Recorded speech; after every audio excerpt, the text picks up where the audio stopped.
Muito bem. Nós estávamos no nosso encontro passado falando sobre o lançamento por homologação, que é aquele lançamento em que o sujeito passivo, ele mesmo calcula o quantum devido, paga antecipadamente a qualquer participação da autoridade fiscal e essa autoridade fiscal, então, de posse, né, vai verificar esse cálculo e esse pagamento antecipado feito pelo contribuinte e vai homologar expressamente ou tacitamente, passado o período previsto no parágrafo 4º do artigo 155 anos contados do fato gerador, para homologação tácita. Muito bem. Mas ainda resta olhar alguns detalhes com relação a esse lançamento por homologação, cada vez mais usual lançamento por homologação. Então vamos para os parágrafos do artigo 150 do Código Tributário. Vamos lá. Parágrafo 1º. O pagamento antecipado pelo obrigado, nos termos deste artigo, extingue o crédito sob condição resolutória da ulterior homologação ao lançamento. Ora, minha gente, voltando para mim, eu posso lhes afirmar uma coisa. Naquele esquema em que o sujeito passivo, ele mesmo calcula e paga antecipadamente e fica esperando a Fazenda Pública fazer a homologação, o que extingue o crédito é a homologação. É a homologação feita pela autoridade fiscal. O fato dele calcular e pagar antecipadamente não extingue o crédito absolutamente. E o lançamento por homologação, ele é um lançamento atípico, diferenciado. Por quê? Porque ao mesmo tempo que ele constitui o crédito, ele o extingue. Pois se o cara calculou e pagou lá atrás, e a Fazenda Pública homologou e concordou com aquilo, ora, está extinto o crédito tributário. Tanto é assim que nós estamos estudando o lançamento por homologação como constituição do crédito no artigo 150. Mas vamos estudar esse mesmo procedimento no artigo 156, inciso 7º do CTN, como hipótese de extinção do crédito. E ele é a um só tempo as duas coisas. Porque o sujeito passivo calculou e pagou, e a Fazenda Pública homologou, está constituído o crédito e ao mesmo tempo extinto o crédito. É um lançamento diferenciado. Isso você tem que botar na cabeça. Ele ao mesmo tempo constitui o crédito e o extingue. Porque vai cobrar o que mais se o cara já pagou antecipadamente? Certo?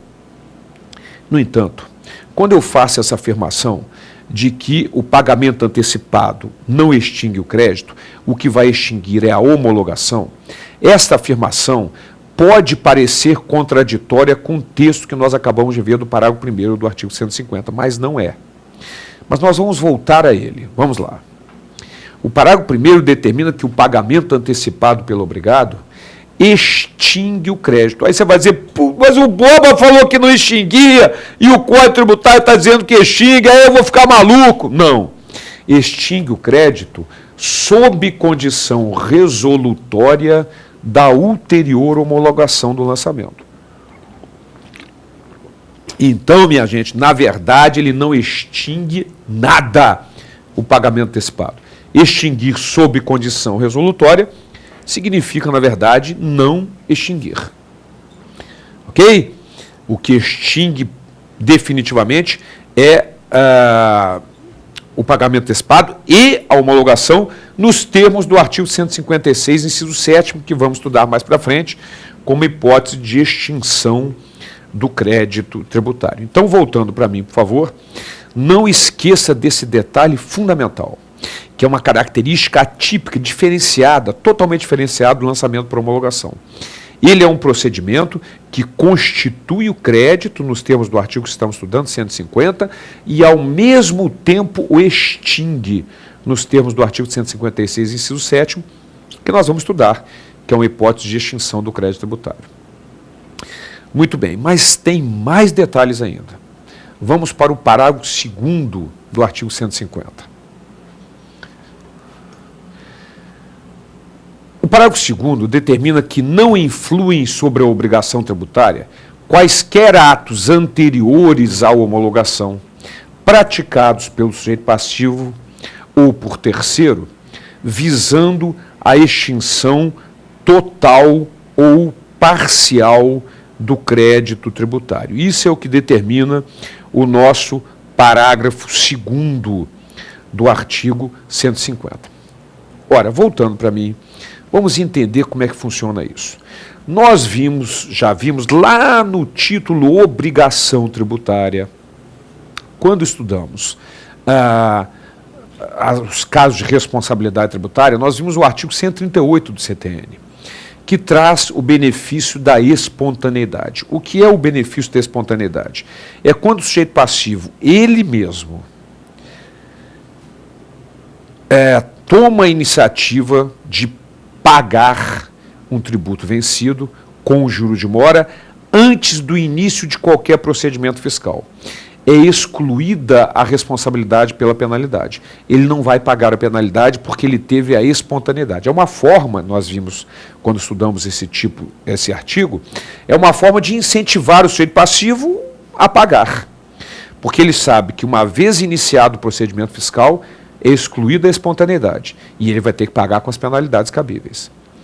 Muito bem, esse é o chamado benefício da espontaneidade. Agora vamos colocar este princípio do benefício da espontaneidade dentro deste nosso artigo 150, que é o lançamento por homologação. Então, vamos imaginar o seguinte: o sujeito passivo calculou e pagou, está esperando a Fazenda Pública, a autoridade, fazer a homologação. Você já sabe que ele vai esperar até 5 anos contados da data da ocorrência do fato gerador. Caso contrário, considera-se homologado o lançamento, homologação tácita, ou, se houver dolo, fraude ou simulação, 5 anos contados do primeiro dia do exercício seguinte, aquele que o lançamento poderia ter sido efetuado, com força do artigo 173, inciso 1º do CTN. Mas ele calculou e pagou e está esperando a Fazenda Pública homologar. Antes da Fazenda Pública homologar, ele verifica que havia um erro. Ele verifica que havia um erro e paga a mais o valor que ele deixou de pagar. A pergunta é: aplica-se o benefício da espontaneidade? Porque o artigo 138, parágrafo único do CTN, determina que a espontaneidade é excluída pelo início de qualquer procedimento fiscal administrativo contra o contribuinte. Então, a pergunta é essa: será que já houve início de procedimento fiscal contra o contribuinte? Porque não houve homologação, ele apenas calculou e pagou antecipadamente e está esperando a homologação. Se nós considerarmos que já houve o início de procedimento fiscal, ele não terá mais a espontaneidade, terá que pagar com a penalidade. Se nós considerarmos que uma vez que não houve lançamento de fato ainda, mas está dentro do período de 5 anos, não houve início de procedimento fiscal, ele goza do benefício da espontaneidade e pode pagar os tributos vencidos sem penalidade. Maravilha. Qual a posição do Supremo Tribunal Federal neste parágrafo 2º do artigo 150? Não há o benefício da espontaneidade. Entende, na verdade, o tribunal, o STJ, não o STF, o STJ, entende que, uma vez calculado e pago antecipadamente, iniciou-se o procedimento de homologação. E iniciado o procedimento de homologação, não há mais a espontaneidade do sujeito passivo. Então vejam como é importantíssima essa posição, que está tanto no STJ quanto no parágrafo 2º do artigo 150, que reforça essa questão. Então, não influem sobre o pagamento. Vamos dar uma olhadinha de novo no parágrafo 2º para reforçar bem. Vamos lá. Não influem sobre a obrigação tributária quaisquer atos anteriores à homologação praticados pelo sujeito passivo ou por terceiro, visando a extinção total ou parcial do crédito. Então, ele vai ter que pagar com as penalidades cabíveis, uma vez que não há mais o benefício da espontaneidade.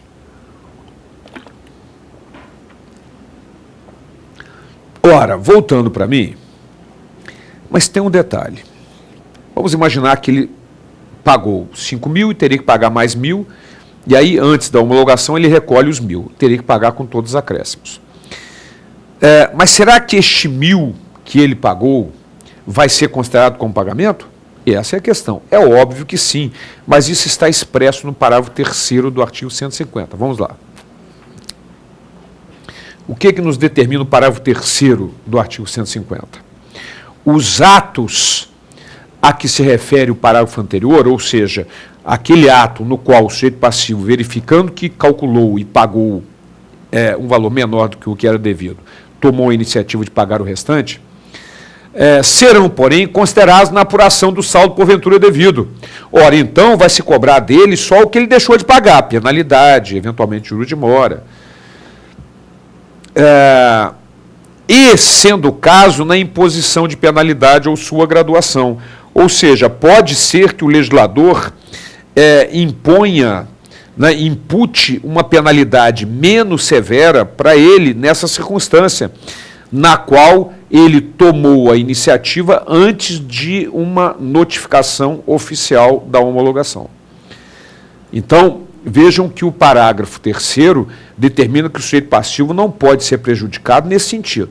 Vai ser cobrado o que deixou de ser pago, penalidade, se eventualmente juros de mora ou atualização, que deixou de ser pago, mas o que ele pagou é considerado no pagamento e considerado também na cominação da penalidade. Pode ser aplicada a ele uma penalidade menos severa, uma vez que ele tomou essa iniciativa. Mas o importante aqui é lembrar, voltando a imagem para mim, o importante aqui é lembrar que este parágrafo 3º o parágrafo 3º determina, e o parágrafo 2º, que não há o benefício da espontaneidade. Legal? Muito bem. Ainda alguns aspectos importantes com relação a essa questão. Vamos lá, aspectos jurisprudenciais. O STJ determina que a jurisprudência assentada considera inexistir denúncia espontânea, é o que eu acabei de falar com vocês, quando o pagamento se referir a tributo constante de prévia declaração de débitos e créditos tributários federais, ou de outra declaração dessa natureza prevista em lei. E ainda, continua, dizendo que considera-se que, nessas hipóteses, a declaração formaliza a existência, entre parênteses, constitui. Veja que sempre o STJ coloca esse constitui ou entre aspas, ou entre parênteses, porque, na verdade, a constituição do crédito é a atividade privativa da autoridade administrativa, do fiscal. Então, constitui o crédito. E, constituído o crédito, o seu recolhimento a destempo, ainda que pelo valor integral, não enseja o benefício do artigo 138 do CTN, que é o benefício da espontaneidade. Maravilha. Voltando para mim. Se nós olharmos o parágrafo 4º do artigo 150, nós vamos ver lá, que acabamos de ver agora há pouco, que o parágrafo 4º determina que, se a lei não fixar prazo para homologação, será ele de 5 anos contados da data da ocorrência do fato gerador. Maravilha. E se a lei não fixar prazo? Que tipo de lei pode fixar um prazo diferente de 5 anos? Eu estou fazendo essa pergunta, uma vez que a lei 8.212, que trata do regime previdenciário, ela estabelecia um prazo de 10 anos para homologação no caso das contribuições previdenciárias. E estabelecia esse prazo de 10 anos por força do parágrafo 4º do artigo 150, que determinava que, na verdade, se a lei não fixar o prazo, seria de 5 anos, e a lei fixou em 10. Mas a questão é a seguinte: prescrição e decadência são reservadas, matérias reservadas à lei complementar pelo artigo 146, inciso 3º da Constituição Federal.